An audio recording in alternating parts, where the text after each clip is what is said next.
Hello guys, ഇന്ന് മൊത്തത്തിൽ വൈകുന്നേരം പെട്ട ദിവസമാണ് കേട്ടോ. വളരെയധികം ലേറ്റായി റൂമിലേക്ക് വന്നപ്പോൾ ഒന്നും വാങ്ങാനോ അല്ലെങ്കിൽ ഒന്നും ഉണ്ടാക്കാനോ ഉള്ള ഒരു സമയം ഉണ്ടായിരുന്നില്ല.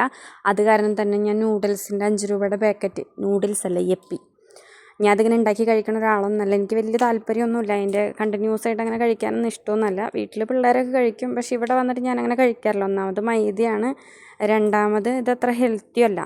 ഇത് ഇന്നത്തെ ഗതികേട് കാരണം ഉണ്ടാക്കി കഴിക്കുക കേട്ടോ. തന്നെയല്ല, ഭയങ്കര വിശപ്പുമാണ്. എനിക്ക് പെട്ടെന്ന് വേറെ ഒന്നും ഉണ്ടാക്കാനുള്ള അവസ്ഥയല്ല, വിശന്നിട്ടാണ് ഈ വയ്യ. എനിക്ക് കുറേ നേരം വിശന്ന് കഴിഞ്ഞ് കഴിഞ്ഞാൽ എനിക്ക് തലകറക്കം, കയ്യും കാലൊക്കെ വിറയ്ക്കാനൊക്കെ തുടങ്ങും.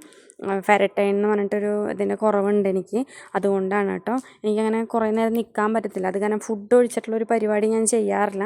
കാരണം വിറയൽ തുടങ്ങിക്കഴിഞ്ഞാൽ എനിക്ക് നടക്കാനൊന്നും പറ്റത്തില്ല, പിന്നെ ഒന്നും പിടിക്കാനൊന്നും പറ്റത്തില്ല കേട്ടോ.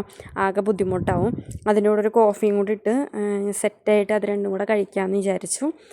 വേറെ ഉണ്ടാക്കാനൊക്കെ ഉണ്ട് ഇവിടെ. കുറുക്ക് കാര്യങ്ങളൊക്കെ ഉണ്ടാക്കാനും അരിപ്പൊടിയും ഗോതമ്പിൻ്റെ പൊടിയൊക്കെ ഇരിക്കുന്നുണ്ട്. ഓട്സും ഇരിക്കുന്നുണ്ടായിരുന്നു, ഞാൻ അതിൻ്റെ കാര്യമൊക്കെ മറന്നു. പിന്നെ ഷുഗർ കുറയ്ക്കാമെന്ന് കരുതി ഓട്സ് ഉണ്ടാക്കി കഴിഞ്ഞ് കഴിഞ്ഞാൽ പിന്നെ മധുരം ഇടാൻ പറ്റത്തില്ല. അപ്പോൾ എനിക്ക് ഭയങ്കര ബുദ്ധിമുട്ടാണ്. ശർക്കര വാങ്ങിച്ചതൊക്കെ കഴിഞ്ഞായിരുന്നു കേട്ടോ. അതുകൊണ്ടാണ് യപ്പി അവസാനം തീരുമാനത്തിലെത്തിയത്, പെട്ടെന്ന് ആവുകയും ചെയ്യുമല്ലോ. അങ്ങനെ അതും യപ്പിയും ചായയും കൂടി, ചായയല്ല കാപ്പിയും കൂടി ഉണ്ടാക്കി കഴിച്ചു കേട്ടോ. കുറച്ചേ ഉണ്ടാക്കി കഴിച്ചോളൂ, ഞാൻ കുറേയൊന്നും ഉണ്ടാക്കിയില്ല. വൈകുന്നേരം ചോറുണ്ണാന്നുള്ള രീതിക്ക് തന്നെയാണ്, വളരെ ക്വാണ്ടിറ്റി കുറച്ചാണ് കേട്ടോ കഴിച്ചത്. അപ്പോഴത്തെ ഒരു വിശപ്പ് മാറണമല്ലോ, അതിന് വേണ്ടിയിട്ട് കാപ്പിയൊക്കെ ഉണ്ടാക്കി കുടിച്ച് അവരായിട്ട് വർത്തമാനം പറയായിരുന്നു. അപ്പുകുട്ടൻ അവിടെ കിടന്നു, ജോസുമോൻ അപ്പുറത്ത് ഇരുന്നിട്ട് എന്തോ പാപ്പം തിന്നുന്നുണ്ടിട്ട്. ഞാൻ എന്തൊക്കെയാണെന്ന് ചോദിച്ചു, ഒളിഞ്ഞു നോക്കി ഒരു വീഡിയോ കുറച്ച് എടുത്തു കേട്ടോ. അവളെന്നെ ചിരിച്ച് കാണിച്ചെടുക്കലെന്നൊക്കെ പറഞ്ഞു. എന്നാലും ഇങ്ങനെ വിളിച്ച് ഞാൻ എടുക്കും കുറച്ച്.